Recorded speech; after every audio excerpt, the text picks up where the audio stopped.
Olá, meu nome é Kailane e hoje eu vou mostrar o desenvolvimento do projeto estrutural, que foi produzido como parte da disciplina de concreto armado.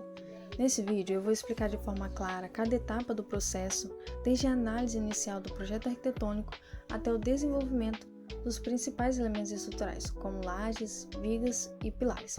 A ideia é mostrar não apenas o resultado final, mas como eu cheguei a cada decisão de cálculo e de desenho, sempre seguindo as normas técnicas e o entendimento estrutural. Para dar início, eu irei introduzir o projeto arquitetônico do edifício escolhido, o edifício ao qual o professor sugeriu para elaborar o projeto estrutural. O projeto arquitetônico utilizado é uma edificação comercial e esse projeto foi escolhido porque ele apresenta menor complexidade, possui uma geometria bem definida e, principalmente, ele conta com uma forte simetria, o que facilita o desenvolvimento estrutural. O que evidencia sua simetria é o seu formato retangular, como podemos ver na planta original. E essa simetria, aliás, ela foi uma das características que mais influenciaram positivamente o lançamento estrutural, porque permitiu distribuir os esforços e organizar os pilares de forma equilibrada. Aqui temos o corte transversal do edifício, a sua elevação frontal e a sua elevação lateral. Nessas vistas e seções também é perceptível o quanto esse edifício é fiel à simetria. A respeito do uso desse edifício comercial, ele contém 6 salas comerciais, 4 banheiros, que totalizam 117,3 metros quadrados por pavimento, sendo 8 pavimento tipo, e essas salas possuem aproximadamente 12,96 metros quadrados. E os banheiros possuem também a mesma metragem de 12,96 metros quadrados. Existem duas maneiras de você acessar esse edifício, por meio de escada ou elevador. Antes de iniciar o lançamento estrutural, eu realizei a etapa chamada de limpeza do arquitetônico. Essa etapa consiste em remover elementos que não têm a função estrutural e que poderiam atrapalhar na leitura técnica. Assim foram removidos cotas desnecessárias, mobiliários fixos e também algumas esquadrias, e outros elementos que interrompiam a visualização clara dos espaços. E somente após essa preparação que é possível avançar para o desenvolvimento estrutural. E antes de elaborar as etapas de lançamento, nomenclatura, pré-dimensionamento e até mesmo o memorial de cálculo, eu iniciei com uma análise geral da proposta arquitetônica para que eu pudesse identificar também possíveis desafios. E a ordem que eu adotei para o desenvolvimento do projeto foi: primeiro os pilares e em segundo as vigas e em terceiro as lajes.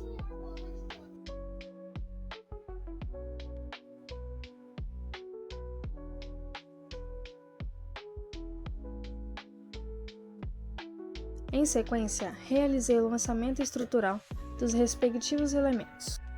Comecei pelos pilares, pois são eles que delimitam em maior parte os vãos das vigas, e as vigas, por sua vez, delimitam as lajes. Assim, segui o seguinte critério: primeiro posicionei os pilares de canto e depois os pilares das extremidades ou pilares de borda, respeitando o limite de 2,5 a 6 metros de distância entre eles. E por fim, lancei os pilares nas alvenarias internas, sempre mantendo a simetria e a lógica estrutural. Com os pilares já definidos, eu parti para o lançamento das vigas. A primeira regra foi conectar todos os pilares com vigas, respeitando a simetria, continuidade e a orientação das paredes. É importante destacar que eu adotei uma tipologia diferente de viga, que seria uma viga biapoiada. E o objetivo geral de toda essa estrutura foi formar pórticos, gerando uma boa transmissão de cargas, que seria da lajes para as vigas e da vigas para os pilares. E após o fechamento dos vãos pelas vigas, automaticamente obtivemos as lajes, com os respectivos lados, LX sendo o menor lado e LY o maior lado, o que permitiu identificar corretamente cada painel de laje.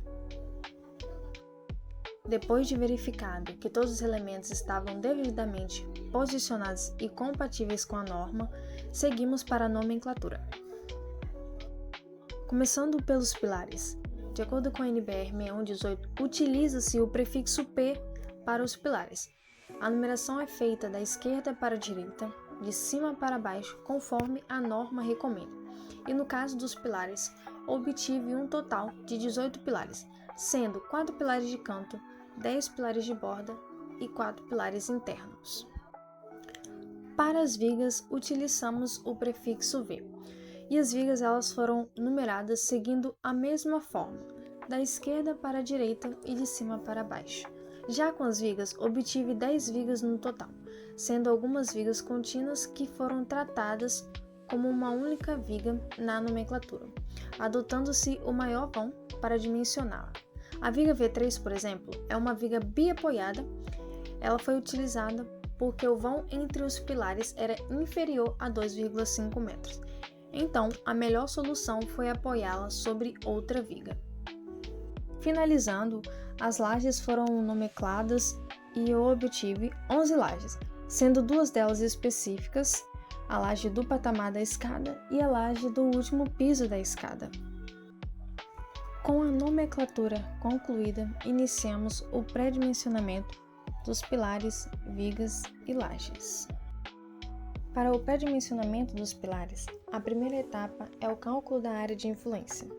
Como demonstrado, temos um esquema que demarca a área em metros quadrados de influência de cada pilar. A partir daí, a segunda etapa é o cálculo da carga total, considerando 12 kN por metro quadrado como solicitado. A terceira etapa é o cálculo da tensão de referência. E a quarta etapa é o cálculo da área de concreto necessária para este pilar. Para exemplificar como procedeu esse dimensionamento, vejamos o cálculo do pilar P1. Aplicando a primeira etapa, que é o cálculo da área de influência, obtivemos um resultado de 3,14 metros quadrados. A segunda etapa, que é o cálculo da carga total, tivemos um resultado de 299,6 kN.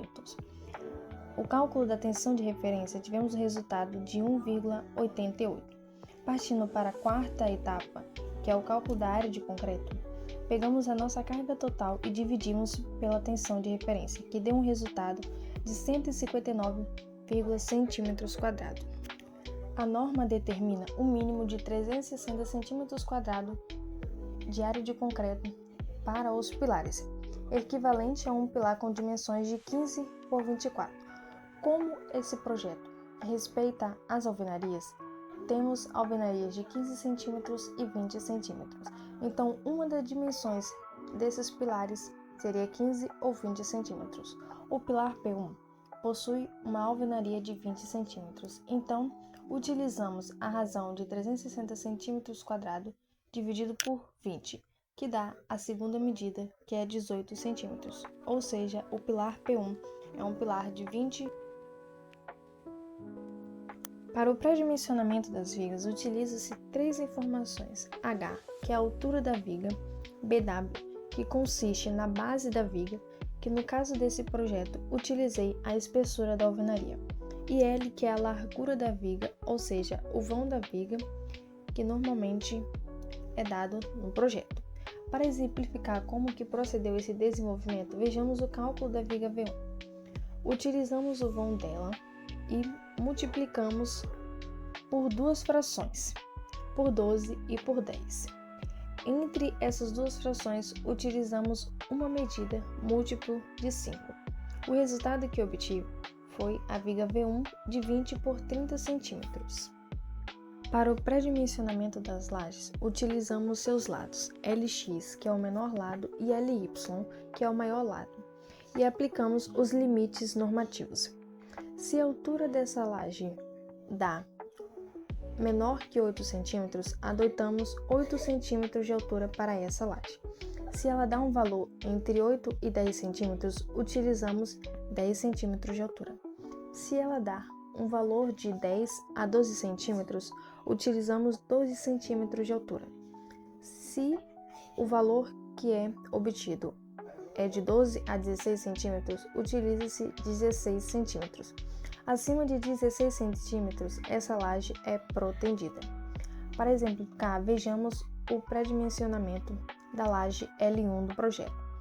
Pegamos então o menor lado da laje e multiplicamos por 40. Obtivemos um resultado de 8,13 cm, ou seja, a altura dela é igual a 10 centímetros. Com a elaboração das etapas anteriores, chegamos a alguns resultados. Nos pilares, com todas as análises feitas, cheguei nos seguintes resultados finais.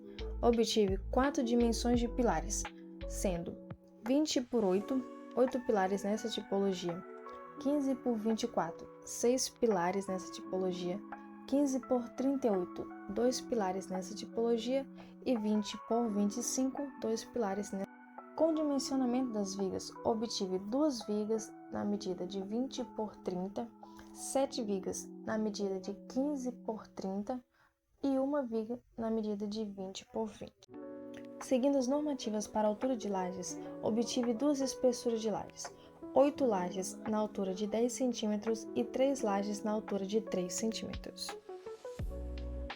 Durante o desenvolvimento do projeto estrutural, alguns desafios surgiram, como ajustar a simetria ao posicionar os pilares internos, determinar a melhor solução para a viga biapoiada, dimensionar elementos próximos à escada, organizar nomenclaturas sem a sobreposição das mesmas, evitar vãos muito grandes e garantir a compatibilidade com as paredes existentes.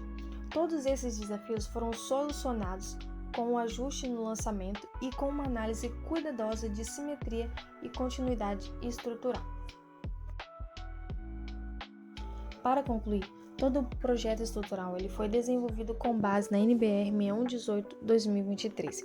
Seguindo os critérios, o pré-dimensionamento, todos os valores obtidos foram adicionados na planta de forma, gerando o conjunto final do projeto estrutural. E esse foi o desenvolvimento completo do projeto estrutural da edificação apresentada de forma clara e seguindo todos os requisitos estabelecidos. Muito obrigado pela sua atenção.